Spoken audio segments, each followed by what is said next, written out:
அனைவருக்கும் வணக்கம். இந்த காணொளியில் இந்திய மொழிகளின் வரலாறு குறித்து காணலாம். தொகுத்து வழங்குபவர் முனைவர் மு. செல்லமணி, உதவி பேராசிரியர், தமிழ்துறை, ஜே கலை அறிவியல் கல்லூரி, தன்னாட்சி. இந்திய மொழிகளின் வரலாறு எங்கிருந்து ஆரம்பித்தது என காணலாம். நீக்ரோ இனத்தவர்கள் தொடக்க நிலையில் தமது மொழிகளை இந்திய மண்ணில் நிலைநிறுத்திருக்கலாம் என்று பொதுவாக கருதப்படுகிறது. இந்த இனத்தவரின் கூறுகளை தமிழ்நாட்டில் உள்ள இருளர்கள், காடர்கள், பணியர்கள், குறும்பர்கள் ஆகியோரிடம் இருந்து காண்கிறோம். தமது மொழியை இழந்து தற்போது இவர்கள் தமிழ் மொழியிலிருந்து முகிழ்த்த பல கிளைமொழிகள் அல்லது வட்டார வழக்குகளை பேசுகின்றனர். திபெத்தோ பர்மிய மொழி குடும்பத்தை சார்ந்த மொழிகளை பேசும் மங்கோலிய இனத்தை சார்ந்த மக்களை கிரதர்கள் என்று வேதகால ஆரியர் அழைத்தனர். இவர்களை பற்றிய குறிப்பு அதர்வண யசூர் வேதங்களில் காண முடிகிறது. ஆஸ்ட்ரிக் மொழி பேசுவோர் சீனாவிலிருந்து வந்திருக்க வேண்டும் என்று பொதுவாக கருதப்படுகின்றது. சிலர் திராவிடர்களுக்கு முன்னர் இந்தியாவிற்கு வந்த மத்திய தரைப்பகுதியினரே இவர்கள் என்பர்.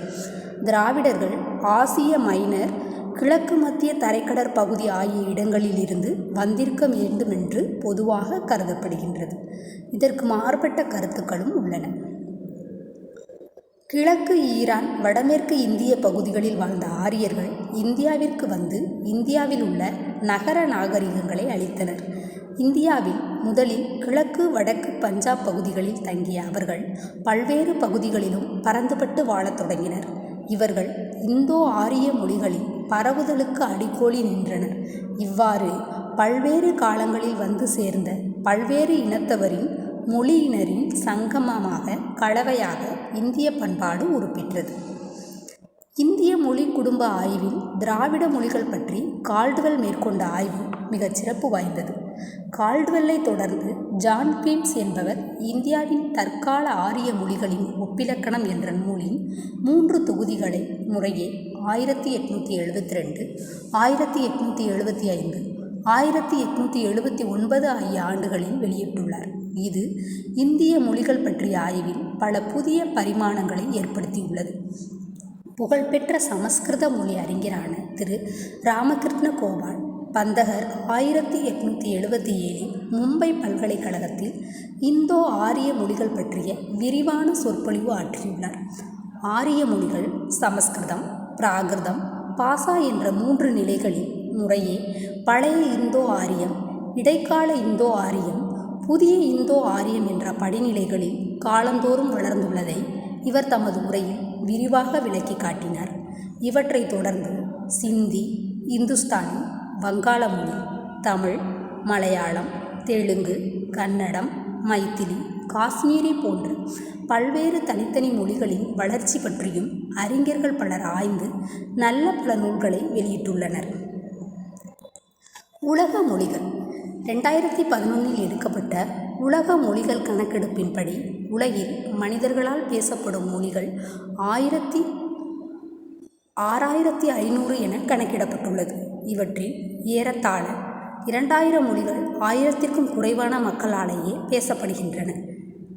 உலகில் உள்ள மொழிகளை மொழியியல் அறிஞர்கள் இனவழி மொழி குடும்பம் என்றும் அமைப்பு வழி மொழி குடும்பம் என்றும் 2ஆக பகுப்பர். இனவழி மொழி குடும்பம் என்பது தமிழும் மலையாளமும் ஒரு காலத்தில் ஒன்றாக இருந்து பிற்காலத்தில் அவை 2ஆக பிரிந்தது போல் பல 100 ஆண்டுகளுக்கு முன் ஒரு மொழியாக இருந்து பின்னர் அந்த மொழியிலிருந்து பல மொழிகள் உருவாக்கம் பெறுவதாகும். இதை தவிர பல்வேறு மொழிகளை வட்டார வகை மொழிகள் என்றும் சில அறிஞர்கள் பகுத்து பார்க்கின்றனர். உலகில் உள்ள நாடுகளிலேயே இந்தியாவில்தான் மிகுதியான மொழிகள் பேசப்படுகின்றன. ஒரு காலத்தில் சோவியத் ரஷ்யா பிரியாமல் இருந்த காலத்தில் இந்த நாடுதான் உலகிலேயே அதிக மொழிகள் பேசும் நாடாக விளங்கியது. சோவியத் ரஷ்யா பிளவுபட்ட பின் இந்திய நாடு அதிக மொழிகள் பேசும் நாடாக விளங்குகின்றது. பல்வேறு இனக்குழுக்கள் நிறைந்த நாடாகவும் அதுபோலவே பல்வேறு மொழிகளை பேசும் சமூகத்தை கொண்ட நாடாகவும் திகழ்கிறது. இந்திய நாட்டில் 1652க்கும் மேற்பட்ட மொழிகள் பேசப்படுவதாக கணக்கிடப்பட்டுள்ளது. இந்திய மொழி குடும்பங்கள் பற்றிய தகவல்கள் நாளுக்கு நாள் மாறிக்கொண்டே வருகின்றன. தொடக்க நிலையில் இந்திய மொழிகள் அனைத்தும் சமஸ்கிருதத்திலிருந்து படிப்படியாக தோன்றியவை என்று தவறாக கணிக்கப்பட்டிருந்தது.